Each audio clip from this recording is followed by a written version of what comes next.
ಆದರೆ ಇಂದಿನ ಕೆಲವು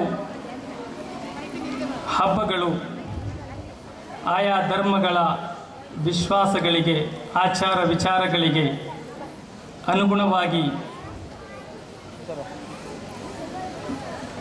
ಅಥವಾ ಅದಕ್ಕೆ ವಿರುದ್ಧವಾಗಿ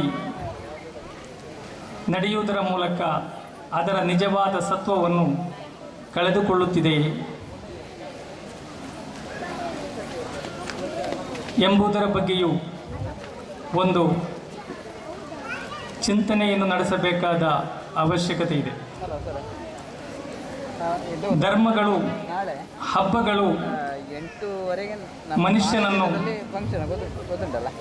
ನಿಜವಾದ ಧರ್ಮಭಕ್ತನನ್ನಾಗಿ ಮಾರ್ಪಡಿಸುವ, ಅವನಲ್ಲಿರುವಂತಹ ಕೆಡುಕುಗಳನ್ನು ಅಳಿಸಿ ಹಾಕುವ, ಮಾನವೀಯ ಮೌಲ್ಯಗಳನ್ನು ಜೀವನದಲ್ಲಿ ಅಳವಡಿಸಿಕೊಳ್ಳುವ ಒಂದು ಸಾಧನವಾಗಿ ಮಾರ್ಪಟ್ಟಾಗ ಮಾತ್ರ ಹಬ್ಬಗಳು ಅರ್ಥಪೂರ್ಣವಾಗಿ ಮಾರ್ಪಡುತ್ತದೆ. ಒಂದು ವೇಳೆ ಇಂತಹ ಬದಲಾವಣೆಗಳು ಇಲ್ಲವಾದಲ್ಲಿ ಹಬ್ಬಗಳು ಒಂದು ನಿರರ್ಥಕ ಆಚರಣೆಯಾಗಿ ಮಾತ್ರ ಉಳಿಯುತ್ತದೆ. ಇಂದು ಧರ್ಮಗಳೆಂದರೆ ಕೆಲವು ಕಟ್ಟುಪಾಡುಗಳ, ಆಚರಣೆಗಳ, ಸಂಪ್ರದಾಯಗಳ ಒಂದು ಹೆಸರಲ್ಲ. ಧರ್ಮಗಳೆಂದರೆ ಅದು ಒಂದು ಜೀವನ ಶೈಲಿ, ದೈವದತ್ತವಾಗಿ ನೀಡಲ್ಪಟ್ಟಂತಹ ಒಂದು ಜೀವನ ಶೈಲಿ ಎಂಬುದು ಅದರ ಇನ್ನೊಂದು ವೈಶಿಷ್ಟ್ಯವಾಗಿದೆ. ಯಾವುದೇ ಧರ್ಮವೂ ಕೂಡ ಪರಸ್ಪರ ದ್ವೇಷಿಸಲು, ಪರಸ್ಪರ ಹೊಡೆಯುವ, ಬಡಿಯುವ ಶಿಕ್ಷಣವನ್ನು ನೀಡುತ್ತಿಲ್ಲ. ಆದರೆ ಎಲ್ಲ ಧರ್ಮಗಳು ಕೂಡ ಮಾನವೀಯ ಮೌಲ್ಯಗಳನ್ನು ಪ್ರತಿಪಾದಿಸಿದೆ. ಪರಸ್ಪರ ಪ್ರೀತಿಸುವ, ಕರುಣೆಯನ್ನು ತೋರುವ ಉದಾತ್ತ ತತ್ವವನ್ನು ನಮ್ಮ ಮುಂದಿಟ್ಟಿದೆ. ಆದರೆ ದುರದೃಷ್ಟವಶಾತ್ ಈ ಧರ್ಮವನ್ನು ಮನುಷ್ಯ ತನ್ನ ಜೀವನದಲ್ಲಿ ಅಳವಡಿಸಿಕೊಂಡು ಜೀವಿಸಲು ಇಂದು ತಯಾರಿಲ್ಲ. ಆದರೆ ಅದೇ ಧರ್ಮದ ಹೆಸರಿನಲ್ಲಿ ಪರಸ್ಪರ ದ್ವೇಷಿಸುವ, ಹೊಡೆಯುವ, ಬಡಿಯುವ ಇಂತಹ ದುಷ್ಕೃತ್ಯಗಳನ್ನು ಮಾತ್ರ ಎಸಗುತ್ತಿರುವುದನ್ನು ಅತ್ಯಂತ ವ್ಯವಸ್ಥಿತವಾಗಿ, ವ್ಯಾಪಕವಾಗಿ ನಮ್ಮ ಸಮಾಜದಲ್ಲಿ ನಾವು ನೋಡುತ್ತಿದ್ದೇವೆ. ಇಂತಹ ದುಷ್ಕೃತ್ಯಗಳಿಗೂ ಧರ್ಮಕ್ಕೂ ಯಾವುದೇ ಸಂಬಂಧ ಇಲ್ಲ ಎಂಬುದು ಒಂದು ವಾಸ್ತವಿಕತೆಯಾಗಿದೆ. ಇಂತಹ ಕೃತ್ಯಗಳನ್ನು ಎಸಗುವವರು ಯಾವುದೇ ಒಂದು ಧರ್ಮದ ಅನುಯಾಯಿಗಳಾಗಲು ಸಾಧ್ಯವಿಲ್ಲ.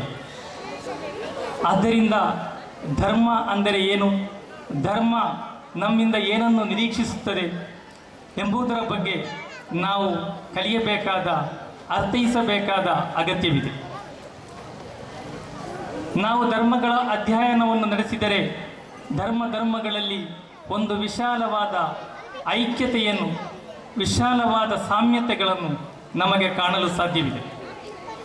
ಉದಾಹರಣೆಗೆ ಬೈಬಲ್ ಹೇಳುತ್ತದೆ, 22ನೇ ಅಧ್ಯಾಯ 37ರಿಂದ 40ರವರೆಗಿನ ಸೂಕ್ತಗಳಲ್ಲಿ, ನಿನ್ನ ದೇವನಾದ ಕರ್ತನನ್ನು ನಿನ್ನ ಪೂರ್ಣ ಹೃದಯದೊಂದಿಗೆ, ನಿನ್ನ ಪೂರ್ಣ ಪ್ರಾಣದೊಂದಿಗೆ, ನಿನ್ನ ಪೂರ್ಣ ಬುದ್ಧಿಯೊಂದಿಗೆ ನೀನು ಪ್ರೀತಿಸಬೇಕು. ಇದೇ ಮುಖ್ಯವಾದದ್ದು ಮತ್ತು ಮೊದಲನೆಯದು. ಇಷ್ಟೇ ಮುಖ್ಯವಾದ ಇನ್ನೊಂದು ವಿಷಯ ಇದೆ, ನಿನ್ನಂತೆಯೇ ನಿನ್ನ ನೆರೆಯವನನ್ನು ಪ್ರೀತಿಸು ಎಂದು. ಇಲ್ಲಿ ದೇವನ ಪ್ರೀತಿ ಮತ್ತು ಮನುಷ್ಯನ ಪ್ರೀತಿಯನ್ನು ಒಂದು ನಾಣ್ಯದ ಎರಡು ಮುಖಗಳಾಗಿ ಹೇಳಲಾಗಿದೆ.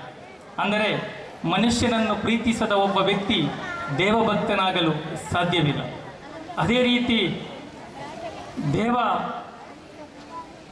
ಭಕ್ತನಿಗೆ ಮನುಷ್ಯನನ್ನು ಪ್ರೀತಿಸದಿರಲು ಸಾಧ್ಯವಿಲ್ಲ. ಇದೇ ಆಶಯವನ್ನು ಕುರ್ಆನಿನಲ್ಲಿ ಕೂಡ ಕಾಣಬಹುದಾಗಿದೆ. 4ನೇ ಅಧ್ಯಾಯ 36ನೇ ಸೂಕ್ತದಲ್ಲಿ ನಮಗೆ ಕಾಣಬಹುದು, ನೀವು ಅಲ್ಲಾಹನನ್ನು ಅಥವಾ ದೇವನನ್ನು ಮಾತ್ರ ನೀವು ದಾಸ್ಯಾರಾಧನೆ ಮಾಡಿರಿ, ಅವನೊಂದಿಗೆ ಯಾರನ್ನೂ ಸಹಭಾಗಿಯನ್ನಾಗಿ ಮಾಡಬೇಡಿ. ನಿಮ್ಮ ಮಾತಾಪಿತರೊಂದಿಗೆ ಸೌಜನ್ಯವನ್ನು ತೋರಿರಿ, ಸಂಬಂಧಿಕರೊಂದಿಗೂ, ನಿರ್ಗತಿಕರೊಂದಿಗೂ, ಅನಾಥರೊಂದಿಗೂ ನೀವು ಉತ್ತಮ ರೀತಿಯಲ್ಲಿ ವರ್ತಿಸಿರಿ. ಉತ್ತಮ ರೀತಿಯಲ್ಲಿ ಅಂದರೆ ಕರುಣೆಯಿಂದ, ಪ್ರೀತಿಯಿಂದ ನೀವು ವರ್ತಿಸಿರಿ. ಹೀಗೆ ಅದೇ ರೀತಿ ವೈದಿಕ ಗ್ರಂಥಗಳಲ್ಲಿ ಕೂಡ ನಮಗೆ ಕಾಣಬಹುದು. ಭಗವಂತನು ಏಕೈಕನು, ದ್ವಿತೀಯನು ಇಲ್ಲ ಇಲ್ಲ ಸ್ವಲ್ಪವೂ ಇಲ್ಲ ಎಂದು ಬ್ರಹ್ಮಸೂತ್ರದಲ್ಲಿ ಕಾಣಬಹುದು. ಹೀಗೆ ಜಗತ್ತಿನ ಎಲ್ಲ ದೈವಿಕ ಗ್ರಂಥಗಳು, ಎಲ್ಲ ಧರ್ಮಗಳು ಮನುಷ್ಯನ ಮುಂದಿಟ್ಟಂತಹ ಆಶಯ ತತ್ವ ಒಂದೇ ಆಗಿದೆ ಎಂಬುದು ನಮಗೆ ಕಾಣಬಹುದಾಗಿದೆ.